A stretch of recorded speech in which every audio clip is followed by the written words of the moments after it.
আসসালামু আলাইকুম ওয়া রাহমাতুল্লাহি ওয়া বারাকাতুহু। সম্মানিত দর্শক, আমরা আজকে আপনাদের সামনে আলোচনা করব স্বপ্নের ব্যাখ্যা নিয়ে। আমরা বিভিন্ন সময় ঘুমের মধ্যে বিভিন্ন প্রকারের স্বপ্ন দেখে থাকি, দেখে আমরা বিচলিত হয়ে যাই। স্বপ্নগুলো কি আমাদের ভবিষ্যৎ জীবন খারাপের দিকে যাচ্ছে তার ইঙ্গিত বহন করে, না ভালোর দিকে যাচ্ছে তার ইঙ্গিত বহন করে? আসুন আমরা আজকে ব্যাখ্যা জানব। স্বপ্নে যদি আমরা নতুন চাঁদ দেখে থাকি তাহলে তার কি ব্যাখ্যা হবে। এর আগে আমরা সকলেই আমাদের চ্যানেলটি ইসলাম প্রচারের জন্য সকলে সাবস্ক্রাইব করে দিবেন, সাথে থাকা বেল আইকন বাজিয়ে দিবেন। সবার আগে আমাদের স্বপ্নের ব্যাখ্যাগুলো আপনার কাছে তার নোটিফিকেশন চলে যাবে। স্বপ্নে যদি আমরা নতুন চাঁদ দেখে থাকি তাহলে এর কি ব্যাখ্যা হতে পারে? মানুষদেরকে নতুন চাঁদ দেখার ব্যাখ্যা হলো যে মানুষদেরকে যে স্বপ্নদ্রষ্টা সে সঠিক পথ দেখাবে, পথ প্রদর্শক হবে, রাহবার হবে, দ্বীনের পথ প্রদর্শক হবে, এটারই ইঙ্গিত বহন করে। দ্বিতীয়, কোনো বিবাহিত ছেলে বা মেয়ে যদি স্বপ্নে নতুন চাঁদ দেখতে পায় তাহলে তার ব্যাখ্যা হবে তারা সন্তান লাভ করবে। তারা ইনশাআল্লাহ আল্লাহ তাআলা তাদেরকে সন্তান লাভের ইঙ্গিত প্রদান করেছেন।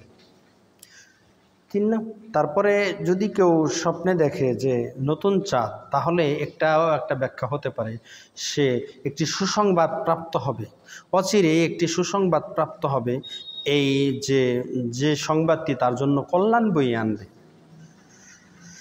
কেউ যদি নতুন চাঁদ দেখতে পায় তার আরেকটি ব্যাখ্যা হলো কোন উত্তম কিছু তার জীবনে ঘটতে চলেছে, তার জীবনে উত্তম কিছু ঘটতে চলেছে, এটাই তার ইঙ্গিত বহন করে। স্বপ্নে যদি নতুন চাঁদ উদিত হতে দেখে এবং উদিত হতে দেখে যেখান থেকে যেদিক থেকে উদিত হতে দেখেছে সেই দিকে সে বিজয়ী লাভ করবে, এটাও একটা ব্যাখ্যা। যেদিক থেকে স্বপ্নে চাঁদ উদিত হতে দেখেছে সেই দিক, যেমন উত্তর বা দক্ষিণ বা পূর্ব পশ্চিম, সেই দিকে সে বিজয় লাভ করবে।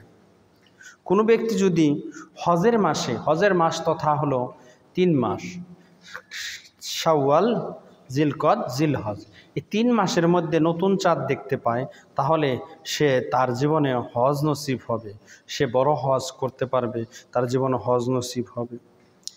তারপর আরেকটি ব্যাখ্যা হলো নতুন চাঁদ দেখলে এর ইঙ্গিত হলো সে ভবিষ্যতে নেতা হবে, মানুষের নেতৃত্ব দিবে বা বাদশাহী পাবে বা নেতৃত্ব পাবে, মানুষ তার কথা মেনে চলবে, এটাই তার ইঙ্গিত বহন করে।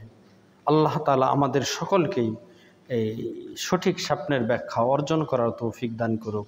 আমিন। আসসালামু আলাইকুম ওয়া রাহমাতুল্লাহ।